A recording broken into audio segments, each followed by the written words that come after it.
Allumage Vulcain. Allumage des EAP, décollage. Satelit. Satelit merupakan sebuah benda di angkasa yang berputar mengikuti rotasi bumi. Untuk dapat beroperasi, satelit diluncurkan ke orbitnya dengan bantuan roket. Negara-negara maju seperti Amerika Serikat, Rusia, Perancis, dan Cina telah memiliki stasiun untuk melontarkan satelit ke orbitnya. Seluruh pergerakan satelit dipantau dari bumi atau yang lebih dikenal dengan stasiun pengendali. Cara kerja dari satelit yaitu dengan cara uplink dan downlink. Uplink yaitu transmisi yang dikirim dari bumi ke satelit, sedangkan downlink yaitu transmisi dari satelit ke stasiun bumi. Komunikasi satelit pada dasarnya berfungsi sebagai repeater di langit. Satelit juga menggunakan transponder, yaitu sebuah alat yang memungkinkan terjadinya komunikasi dua arah. Satelit dapat dibedakan berdasarkan bentuk dan kegunaannya, seperti satelit cuaca, satelit komunikasi, satelit iptek, dan satelit militer. Satelit komunikasi yang berada di Indonesia salah satunya yaitu BRISAT atau BRI Satelit. BRISAT. BRISAT adalah nama untuk satelit milik Bank Rakyat Indonesia atau BRI, yaitu sebuah perusahaan perbankan di Indonesia. Satelit BRISAT dibuat oleh Space System Loral atau SSL. Satelit BRISAT mampu menjangkau wilayah Indonesia, ASEAN, Asia Timur, termasuk sebagian Tiongkok, Laut Pasifik, termasuk Hawaii, dan Australia Barat. Satelit BRISAT memiliki 45 transponder dengan penggunaan 23 transponder untuk BRI dan 4 transponder untuk pemerintah, yaitu Kepolisian Negara Republik Indonesia, Markas Besar Tentara Nasional Indonesia, Badan Intelijen Negara Republik Indonesia, dan Badan Keamanan Laut dan Kementerian Keuangan Republik Indonesia. Mengenai 18 transponder satelit BRI yang tersisa, pihak BRI yang mengatakan bahwa sisa dari muatan transponder itu akan digunakan untuk menampung daya komunikasi BRI pada masa depan. Hal ini dilakukan mengetahui izin penggunaan satelit BRISAT terbatas untuk telekomunikasi khusus atau telsus, bukan komersial. Sesaat lagi, kita akan menyaksikan detik-detik peluncuran satelit BRI. BRISAT langsung menuju orbit. Attention pour le décompte final. 10, 9, 8, 7, 6, 5, 4, 3, 2, 1, stop.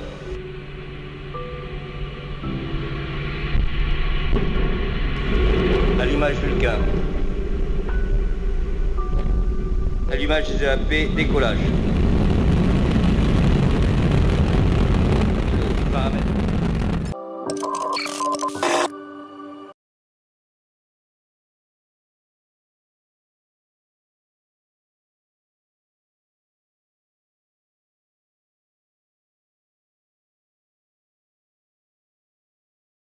Tahukah Anda, setelah muncul, BRISAT harus melewati berbagai tahapan terlebih dahulu sampai akhirnya dapat sepenuhnya beroperasi.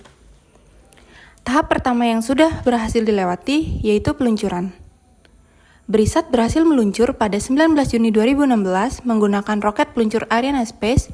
Perjalanan ini kurang lebih memakan waktu sampai 10 hari. Setelah sampai di orbit, BRISAT tidak langsung bisa beroperasi penuh.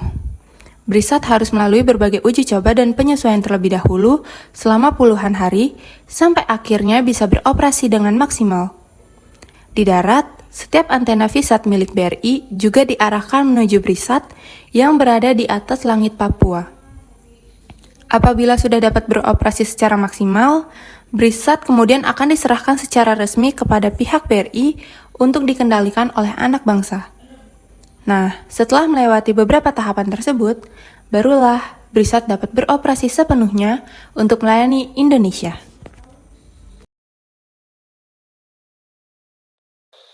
Spesifikasi BRISAT. BRISAT merupakan jenis satelit telekomunikasi yang diproduksi oleh Space System Loral. Memiliki berat sekitar 3.500 kg atau setara dengan 3,5 ton.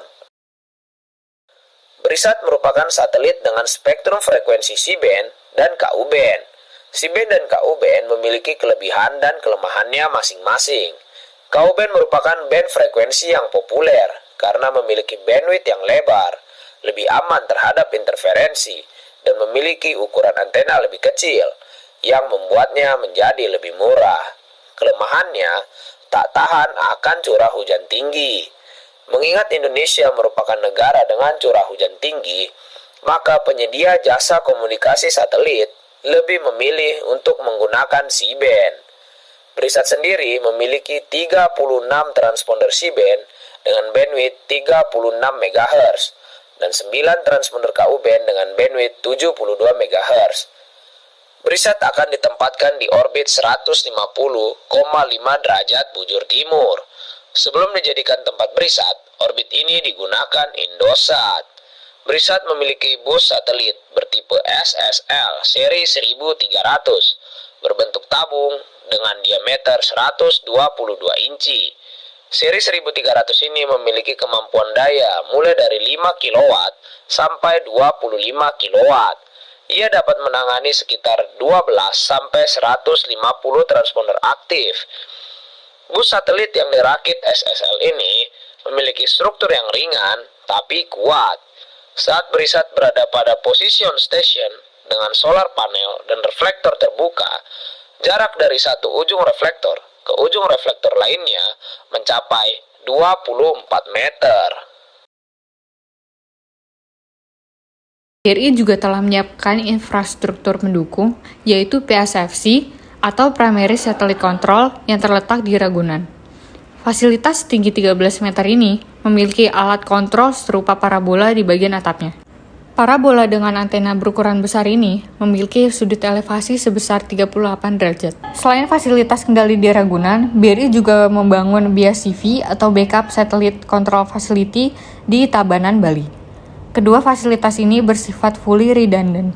Dengan kata lain, jika terjadi masalah di Ragunan, maka sistem operasional satelit dapat langsung ditangani fasilitas di Tabanan. Untuk membawa BRISAT ke orbit, BRI memilih Ariane 5 milik Arianespace, yaitu perusahaan asal Prancis. Alasannya, Ariane 5 memiliki tingkat kesuksesan paling tinggi, yakni 72 kali berturut-turut. Saat ini, Ariane 5 juga merupakan kendaraan peluncur terbesar dan dapat meluncurkan 2 satelit sekaligus dengan beban seberat 10 ton. Ariane 5 memiliki konstruksi yang disebut sebagai SILDA atau System de Lancement Double Ariane, alias sistem peluncuran ganda Ariane, yaitu sebuah konstruksi yang memungkinkan satelit yang dibawa Ariane 5 ditempatkan sedemikian rupa sehingga keduanya tidak saling mengganggu.